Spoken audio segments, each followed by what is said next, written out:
بسم اللہ الرحمن الرحیم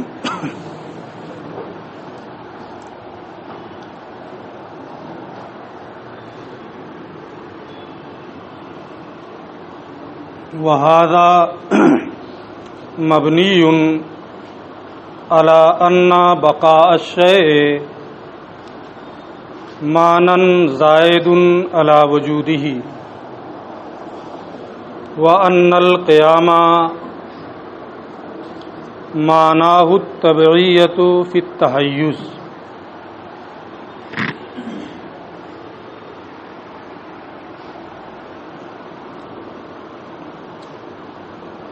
ذات واجب الوجود عرض نہیں ہے، اس کی دو دلیلیں انہوں نے دی تھی۔ دوسری دلیل یہ دی تھی کہ عرض کا باقی رہنا محال ہے اور ذات واجب الوجود کی بقا واجب ہے، تو جب عرض کا باقی رہنا محال ہے تو واجب الوجود کی ذات عرض نہیں ہو سکتی۔ پھر بقائے عرض کے محال ہونے کو انہوں نے یہ بیان کیا تھا کہ اگر عرض کے باقی رہنے کو تسلیم کر لیا جائے، محال نہ ہو، تو قیام العرض بالعرض کا استحالہ لازم آئے گا، اور قیام العرض بالعرض قیام المعنی بالمعنی یہ محال ہے۔ کیوں محال ہے قیام العرض بالعرض؟ اس کی دلیل انہوں نے یہ دی تھی کہ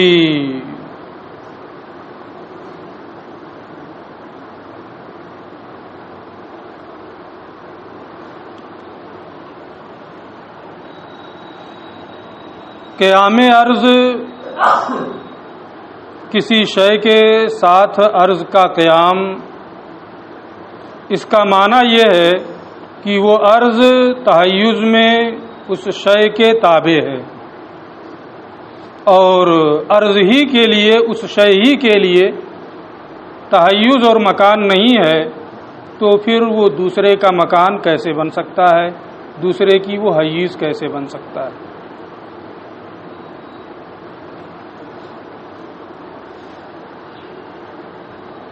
تو دو چیزیں انہوں نے یہ بیان کی تھی بقائے عرض کے محال ہونے کے لیے کہ قیام العرض بالعرض لازم آئے گا، دوسرا یہ کہ شے کے ساتھ عرض کے قائم ہونے کا معنی ہے تحیز میں عرض کا اس کے تابع ہونا، اور دونوں چیزیں محال ہیں، اس لیے عرض کا باقی رہنا بھی محال ہے۔ علامہ فرماتے ہیں کہ ھذا مبنی، پہلا مقدمہ جو ان کا ہے کہ اگر عرض کی بقا کو مان لیا جائے تو قیام العرض بالعرض لازم آئے گا، اس کی بنیاد اس بات پر ہے کہ بقائے شے کے وجود سے زائد چیز ہے،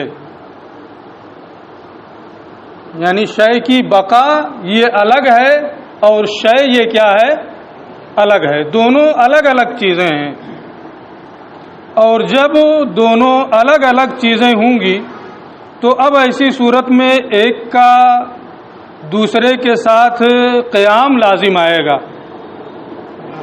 کہ شے ہے اور ایک ہے شے کی بقا، یعنی ایک ہے عرض اور ایک ہے عرض کی بقا، ہے نا، تو وہ بقا بھی کیا ہے، عرض ہے۔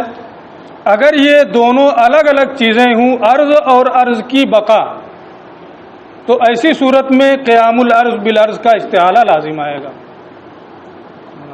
یہ اسی جو انہوں نے مقدمہ قائم کیا ہے، یہ مقدمہ اسی پر مبنی ہے کہ دونوں الگ الگ چیزیں ہیں، شے اور شے کی بقا، ہے نا، یعنی بقائے شے سے زائد چیز ہے نا۔ تو اگر واقعی بقائے شے کے وجود سے امر زائد ہو تو یہ استحالہ لازم آئے گا. وہذا مبنی، اور اس مقدمے کی بنیاد یعنی پہلے مقدمے کی بنیاد اس بات پر ہے کہ شے کی بقائے شے یہ شے کے وجود سے ایک زائد معنی ہے، ایک زائد امر ہے. تو اگر اس کو تسلیم کیا جائے تو قیام العرض بالعرض کا استحالہ لازم آئے گا. وَأَنَّ الْقِيَامَ، اور قیام معناہ التبعیت فی التحیز، قیام کا معنی کیا ہے؟ عرض کا تحیز میں اس شے کے تابع ہونا، یعنی بقائے شے کا شے کا بقا کا ہے نا عرض کے تابع ہونا ہے نا مکان میں. وَأَنَّ الْقِيَامَ، اور معناہ التبعیت فی التحیز، اور قیام عرض بالشے کا معنی یہ ہے کہ عرض اپنے تحیز میں اس شے کے تحیز کے تابع ہے. تبعیت فی التحیز یہ قیام العرض بالشے کا معنی ہے. تو عرض اپنے متحیز ہونے میں اس شے کے تابع ہے، یہ قیام العرض بالشے کا معنی ہے. اگر یہی معنی لیا جائے تو ایسی صورت میں عرض اپنے تحیز میں جب اس شے کے تابع ہوگا تو اس شے کے لیے بھی مکان اور پھر عرض کے لیے بھی مکان ہونا لازم آئے گا. یہ اس وقت تو بات صحیح ہوگی. اسی پر ان دونوں مقدموں کی بنیاد ہے. لیکن کیا یہ بنیاد صحیح ہے؟ علامہ فرماتے ہیں والحق، صحیح بات یہ ہے ان البقاء استمرار الوجود و عدم زوالی. بقائے شے، عین شے کا بقائے شے سے امر زائد نہیں ہے، بلکہ شے کی بقا یہ شے کے وجود کے برقرار رہنے اور ختم نہ ہونے کا نام ہے. یعنی مستقل اس کا وجود باقی ہے، وہ چیز ختم نہیں ہو رہی ہے. مثلا یہ موبائل ہے یہ باقی ہے نا، تو کیا اس کا باقی ہونا اس کے وجود سے الگ کوئی چیز ہے؟ نہیں، اس کے وجود سے الگ اس کا باقی رہنا کوئی چیز نہیں. دونوں الگ الگ نہیں ہیں، بلکہ اس کا باقی رہنا، اس کا معنی یہ ہے کہ اس کا وجود مستقل برابر چلا آ رہا ہے اور اس کا وجود ختم نہیں ہو رہا. یہی صرف باقی ہونے کا معنی ہے. والحق کو، اور صحیح بات یہ ہے ان البقاء کی باقی رہنا یہ وجود کے برقرار رہنے اور وجود کے ختم نہ ہونے کا نام ہے. اگر وجود برقرار رہے اور وجود ختم نہ ہو تو اسی کو کہا جاتا ہے کہ یہ شے باقی. وہ حقیقت، اور استمرار وجود کی حقیقت، وجود کا برقرار رہنا، اس کا معنی الوجود من حیث النسبت الی الزمان الثانی، اور وجود کے برقرار رہنے کی حقیقت یہ ہے کہ زمانہ ثانی کی جانب نسبت کرتے ہوئے موجود رہنا. یعنی زمانے اول میں ابتدا میں حدوث کے وقت جو چیز وجود میں آئی دوسرے زمانے تک اس کا باقی رہنا. تو اگر اس کا وجود زمانے ثانی تک باقی رہتا ہے تو اسی کو کیا کہا جاتا ہے کہ یہ شے باقی. تو اگر وجود برقرار رہے، وجود ختم نہ ہو، زمانے ثانی تک مستمر طور پر اس کا وجود برقرار رہے، موجود رہے، تو یہی استمرار وجود ہے. تو بقائے شے اور شے یہ دونوں چیزیں الگ الگ نہیں ہیں، بلکہ جو بقائے شے ہے بعینہ ہی وہی شے ہے. بقائے شے اور شے میں عینیت ہے، صرف فرق اتنا ہے کہ آنے حدوث میں اس کو وجود سے تعبیر کیا جاتا ہے، وجدہ سے تعبیر کیا جاتا ہے، اور حدوث کے بعد جب وہ باقی رہے تو اسی کو بقا سے تعبیر کیا جاتا ہے.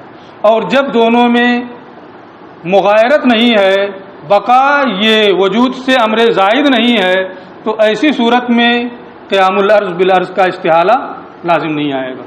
دونوں بین ہی ایک چیزیں ہیں، بقا اور شے کا وجود، بقائے شے اور وجود شے دونوں ایک چیزیں ہیں، دونوں الگ الگ نہیں ہیں۔ اور جب دونوں الگ الگ نہیں ہیں تو ایسی صورت میں قیام الارض بالارض کا استحالہ بھی لازم نہیں آئے گا۔ یہ ایک بات ہوئی۔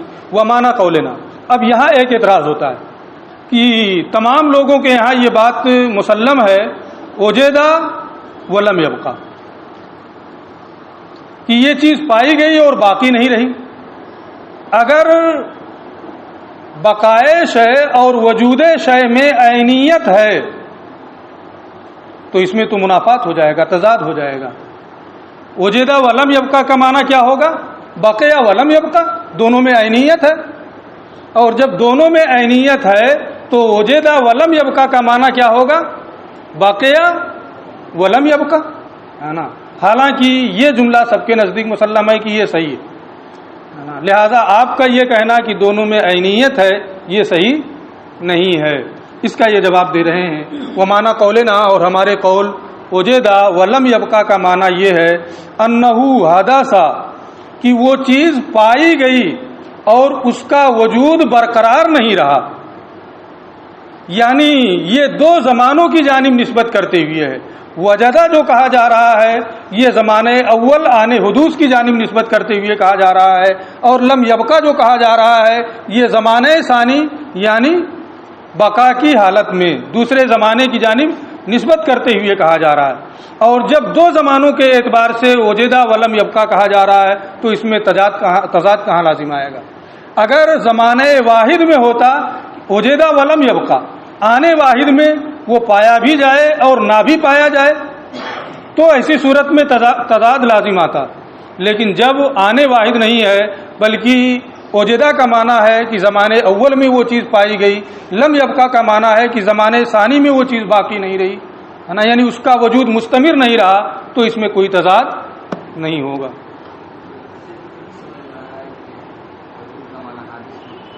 کیا کس نے انکار کیا ہے کہ وجود کا معنی حادث ہے؟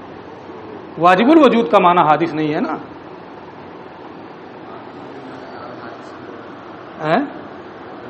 باقی رہنے میں کیا ہم باقی ہیں حادث نہیں ہیں؟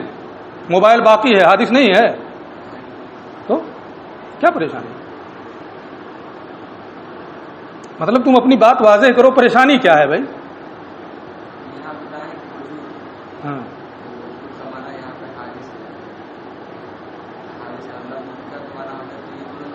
آنے حدوث میں، جیسے یہ موبائل جب بن رہا ہے تو اس پر وجود آنے حدوث میں اس کے لیے بولا جاتا ہے وجدہ۔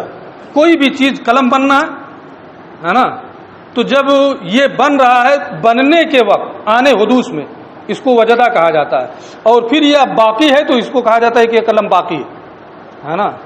اس کا یہ مطلب تھوڑا ہوا کہ پہلے جو وجود اس کا ہوا تھا آنے حدوث میں وہ دوسرا تھا اور اب یہ قلم دوسرا ہو گیا، یہ تھوڑا مطلب ہوتا ہے، وہی ہے، دونوں میں عینیت ہے۔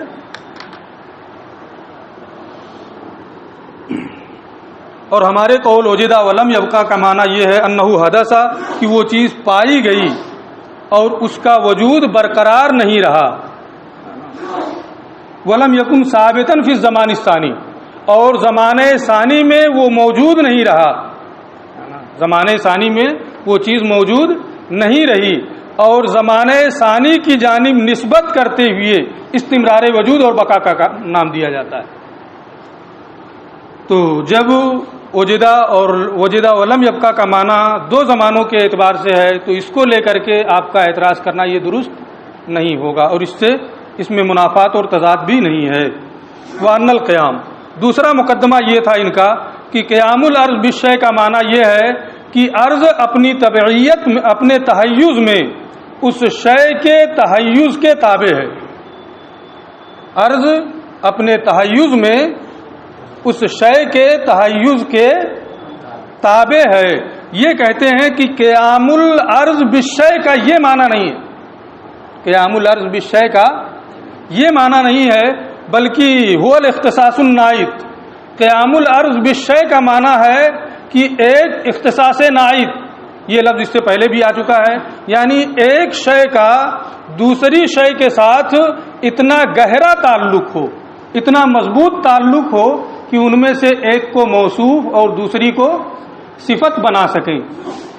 جیسے جسم ہے اور وہ سفید ہے نا، تو جسم کے ساتھ اس سفیدی کا اتنا مضبوط تعلق ہے کہ جسم کو موصوف اور ابیض کو صفت بنا سکتے ہیں، جسم ابیض. تو قیام الارض بالشیء کا معنی یہ نہیں ہے کہ وہ عرض اپنے تحیز میں اس شے کے تحیز کے تابع ہے، بلکہ اس کا معنی وہ الاختصاص النائت، وہ اختصاص نائت ہے، یعنی کسی شے کا دوسری شے کے ساتھ اتنا مضبوط تعلق ہونا کہ ان میں سے ایک کو موصوف اور دوسری کو صفت بنا سکیں. کما فی اوصاف الباری تعالی، جیسے کہ صفات باری تعالی میں کہ صفات باری تعالیٰ کا ذات باری تعالیٰ سے اتنا مستحکم تعلق ہے کہ ذات باری تعالیٰ کو موصوف اور صفات کو صفت بنانا صحیح ہے. لیکن کیا صفت کے لیے تحیز ہے؟ ذات کے لیے تحیز ہے؟ تحیز میں تبعیت نہیں ہے. تو جیسے صفات باری تعالیٰ اور ذات باری تعالیٰ میں تحیز کا کوئی معنی نہیں ہے، ایسے ہی قیام الارض بالشیء کا معنی بھی ہے کہ وہاں صرف اختصاص نائت کا معنی ہے، یہ نہیں کہ ارض اپنے تحیز میں اس شے کے تحیز کے تابع ہے. کما فی اوصاف الباری تعالیٰ، جیسا کہ صفات باری تعالیٰ میں ہے، فإنها قائمة بذات اللہ تعالیٰ، کیونکہ صفات باری تعالیٰ ذات باری تعالیٰ کے ساتھ قائم ہیں. ولا تتحیز بطریق التبعیت، اور وہ صفات تبعیت کے طریقے پر متحیز نہیں ہے، اس لیے کہ ذات باری تعالیٰ ہی متحیز نہیں ہے تو اس کے تابع ہو کر کے صفات کیوں متحیز ہوں گی؟ نہ صفات کے لیے تحیز ہے اور نہ ہی ذات باری تعالیٰ کے لیے تحیز ہے. لتنزیہہ تعالی عن التحیز، کیونکہ اللہ تحیز سے منزہ ہے. ٹھیک ہے، یہ بات پوری ہو گئی. دوسری بات، وَأَنَّ انتفاع الاجسام فی کل آن ومشاہدۃ بقائها بتجدد الامثال، اور ہر آن میں اجسام کا منتفی ہونا اور تجدد امثال کے ذریعے سے اجسام کے باقی رہنے کا مشاہدہ کرنا. ہر آن میں اجسام کا منتفی ہونا اور تجدد امثال کے ذریعے سے، یعنی اس کا مثل پیدا ہو رہا ہے، ہر آن اور ہر لمحہ اس کا مثل پیدا ہو رہا ہے، اور تجدد امثال کے ذریعے سے اس کی بقا کا مشاہدہ کرنا. لیس بأبعد من ذلک فی الاعراض، یہ اعراض میں اس کے پائے جانے سے بعید نہیں ہے. یہ کیا کہنا چاہتے ہیں؟ ان کے کہنے کا مطلب یہ ہے، بہت مختصر جملہ یہاں استعمال کر دیا ہے کہ آپ نے یہ کہا کہ اعراض کی بقا کیا ہے؟ محال ہے. ہم اور کیوں محال ہے؟ ہوتا پھر ہم تو دیکھتے ہیں کہ یہ سفیدی ہے، جب سے ہمارے آنے سے پہلے اس کو لگایا گیا ہے اب تک باقی ہے. کیوں اعراض کی بقا محال ہے؟ دیکھتے ہیں کہ نہیں دیکھتے؟ آپ بھی جب سے آئے ہوں گے دیکھ رہے ہوں گے کہ دیواروں میں جو سفیدی لگی ہے، جب سے آئے ہیں دیکھ رہے ہیں، پتہ نہیں کب سے لگی ہے، تب سے آج تک لگی ہوئی ہے کہ وہ منتفی ہو رہی ہے. کہہ رہے ہیں کہ ان لوگوں نے یہ کہا کہ نہیں منتفی ہو رہی ہے، لیکن اس میں انتفاع اتنی تیزی کے ساتھ ہو رہا ہے کہ ہم اس کا احساس نہیں کر پا رہے ہے نا. اتنی تیزی کے ساتھ یہ انتفاع ہوتا ہے کہ ہمیں اس کا احساس نہیں ہو پا رہا.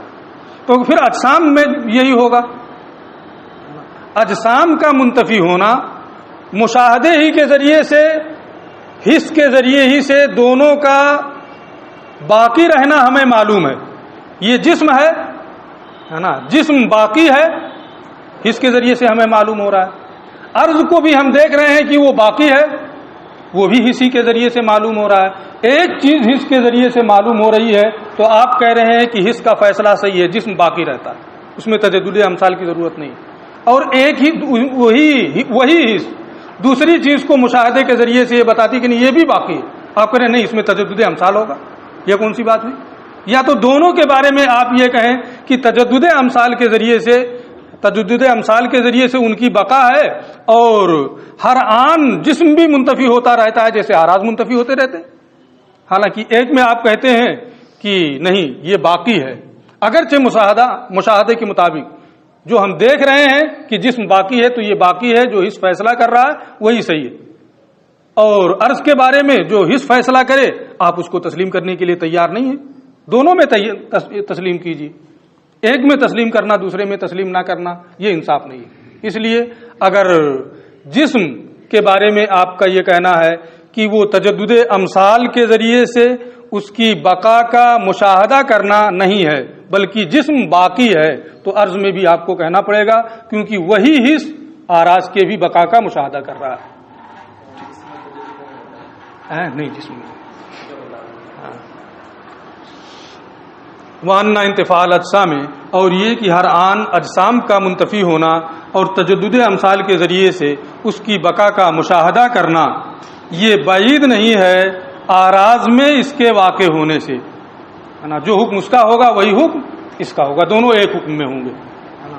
اور جب آراز اجسام میں مشاہدے کے ذریعے سے اس کے باقی رہنے کا حکم ہوتا ہے تو آراز میں بھی اس کے باقی رہنے کا حکم ہوگا، کیونکہ حص ہی دونوں میں فیصلہ کرنے والا ہے۔ اب اس کے بعد دوسری بات، نام تمسکہم فی قیام الارض بالارض بسرعۃ الحرکۃ وبطوئها، فلاسفہ کا قیام الارض بالارض کے اس بات میں حرکت کے سری ہونے اور بطی ہونے سے استدلال کرنا لیس بتام، یہ تام نہیں ہے۔ اصل میں فلاسفہ کے ہاں یہ ہے کہ قیام الارض بالارض، ہے نا، یہ ثابت ہے، باطل نہیں۔ قیام الارض بالارض یہ محال نہیں ہے بلکہ ثابت ہے۔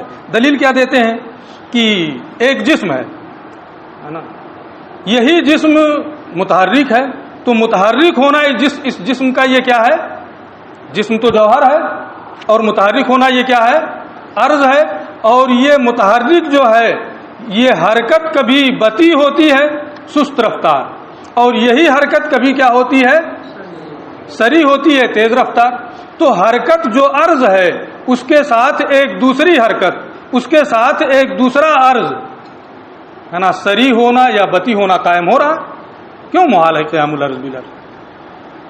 سمجھ میں بات آ رہی ہے؟ حرکت یہ عرض ہے اور اسی عرض کے ساتھ ایک دوسرا عرض، ہے نا، یعنی بطی ہونا یا سری ہونا اس کے ساتھ پایا جا رہا ہے نا۔ تو حرکت کے ساتھ جو عرض ہے دوسرا عرض پایا گیا، قیام الارض بالارض پایا گیا، محال کیوں ہے یہ؟ علامہ فرماتے ہیں کہ فلاسفہ کا قیام الارض بالارض کے اس بات میں حرکت کے سری ہونے اور بطی ہونے سے استدلال کرنا لیس بتام، یہ تام نہیں ہے۔ کیوں تام نہیں ہے؟ اذ لیس ہاں ہونا شیء، اس لیے کہ یہاں ایسا نہیں ہے کہ ایک چیز ہے اور وہ متحرک ہے اور وہ حرکت ہے، کہ ایک چیز حرکت ہے اور دوسری چیز سری ہونا اور بطی ہونا ہے۔ یہاں دو چیزیں نہیں ہیں، یہاں دو چیزیں نہیں ہیں کہ ایک حرکت ہے اور دوسری کیا ہے؟ سری اور بطی ہونا ہے، بلکہ یہاں ایک حرکت مخصوصہ ہے، ایک مخصوص حرکت ہے۔ بعض حرکتوں کی جانب نسبت کرتے ہوئے بعض حرکتوں کو بطی اور بعض حرکتوں کی جانب نسبت کرتے ہوئے بعض حرکتوں کو سری کہا جاتا ہے۔ یہ نہیں کہ یہاں دو چیزیں ہیں، ایک حرکت اور پھر اس حرکت کا بطی اور سری ہونا، لہذا یہ ان کی یہ دلیل تام نہیں ہے۔ اذ لیس ہاں ہونا پوری تفصیل یہ کر رہے ہیں، اذ لیس ہاں ہونا شیء، اس لیے کہ یہاں ایسا نہیں ہے کہ ایک چیز ہے اور وہ متحرک ہے، دوسری چیز ہے اور وہ سری اور بطی ہے، بل ہاں ہونا حرکت مخصوصۃ، بلکہ یہاں ایک مخصوص حرکت ہے، تسمى بالنسبۃ الی بعض الحرکات سریۃ، جسے بعض حرکتوں کی جانب نسبت کرتے ہوئے سری اور بعض حرکتوں کی جانب نسبت کرتے ہوئے بطی کہا جاتا ہے۔ یعنی حرکت وہی ہے، بس نسبت کا فرق ہوتا ہے نا۔ آپ تیز چل رہے ہیں تو سری ہیں، سست رفتار ہے تو وہی بطی ہے نا۔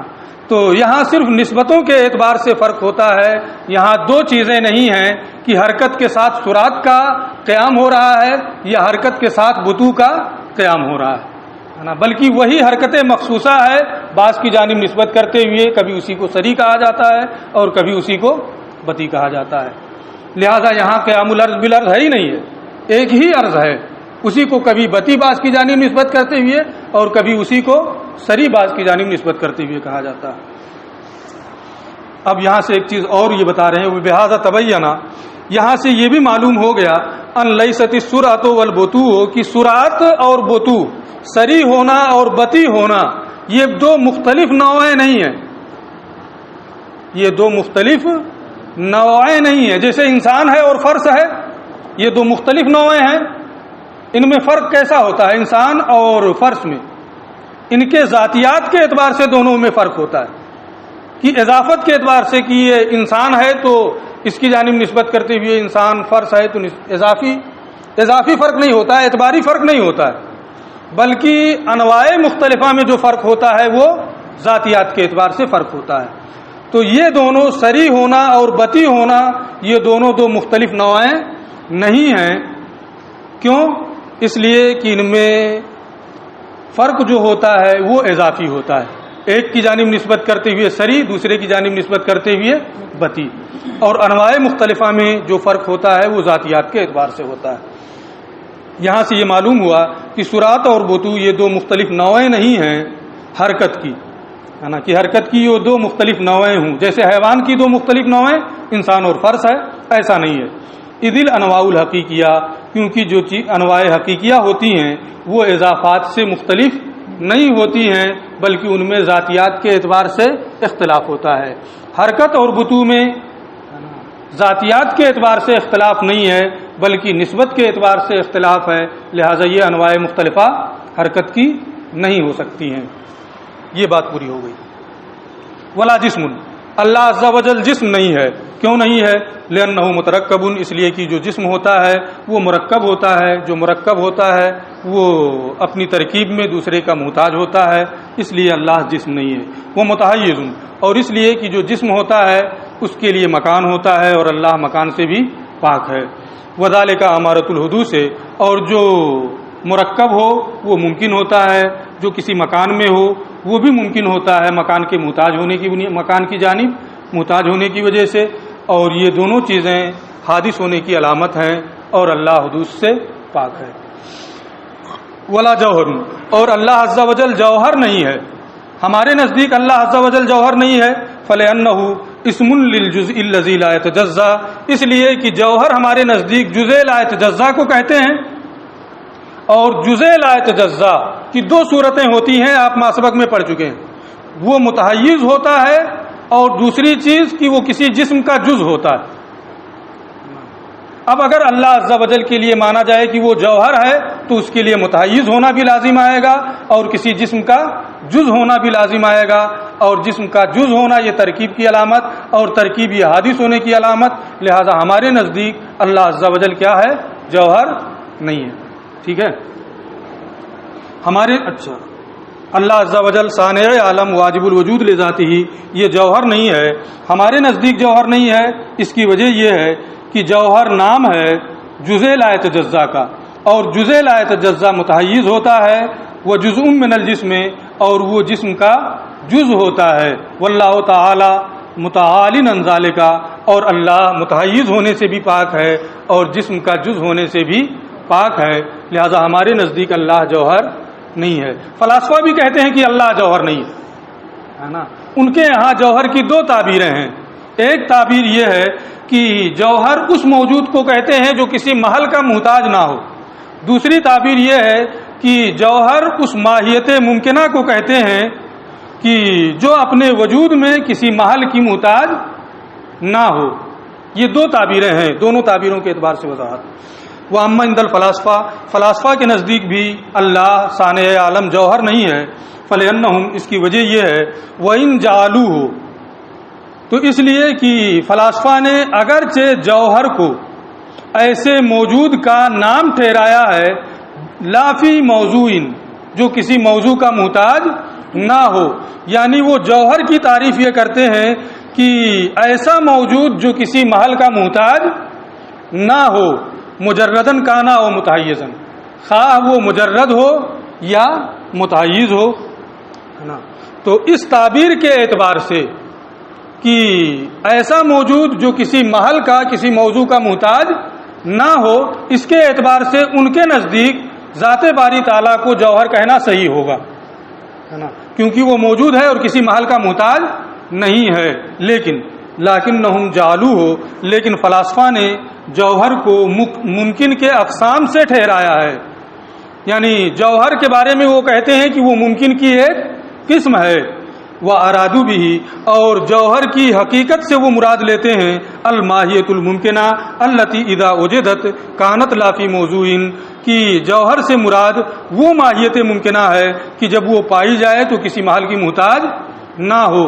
تو جوہر کے سلسلے میں ان کا نظریہ یہ ہے کہ وہ ایک ماہیت ممکنہ ہے، وہ ممکن ہے، اور جب جوہر ممکن ہے تو ذات واجب تعالیٰ یہ جوہر نہیں ہو سکتی ہے، کیونکہ اگر اس کو جوہر مانیں گے تو اس واجب الوجود لذات ہی کا ممکن ہونا لازم آئے گا، اور یہ باطل ہے۔ ٹھیک ہے، اچھا، وَأَرَادُوا بِهِ الْمَاهِيَةَ الْمُمْكِنَةَ الَّتِي إِذَا وُجِدَتْ كَانَتْ لَا فِي مَوْضُوعٍ۔ تو ہمارے نزدیک بھی اللہ عز و جل صانع عالم یہ جوہر نہیں ہے، فلاسفہ کے نزدیک بھی جوہر نہیں ہے۔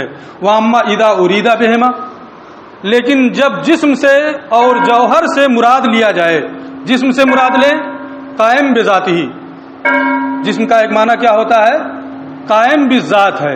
جوہر کا معنی لیں کہ وہ کسی محل کا محتاج نہیں ہے، تو ایسی صورت میں ذات واجب تعالیٰ پر جسم کا بھی اطلاق ہو سکتا ہے اور جوہر کا بھی اطلاق ہو سکتا ہے، لیکن کریں گے نہیں۔ کیوں نہیں کریں گے؟ بیان نیچے آ رہا ہے۔ وَأَمَّا إِذَا أُرِيدَ بِهِمَا، لیکن جب جسم اور جوہر سے علی سبیل البدلیت، ہے نا، قائم بذات ہی اور ایسا موجود جو کسی محل کا محتاج نہ ہو مراد لیا جائے، یعنی جسم سے مراد لیں قائم بذات ہونا، جوہر سے مراد لیں کہ ایسا موجود جو کسی محل کا محتاج نہیں ہے، فَإِنَّمَا يَمْتَنِعُ إِطْلَاقُهُمَا، تو جسم اور جوہر کا اطلاق سانے پر محال ہے۔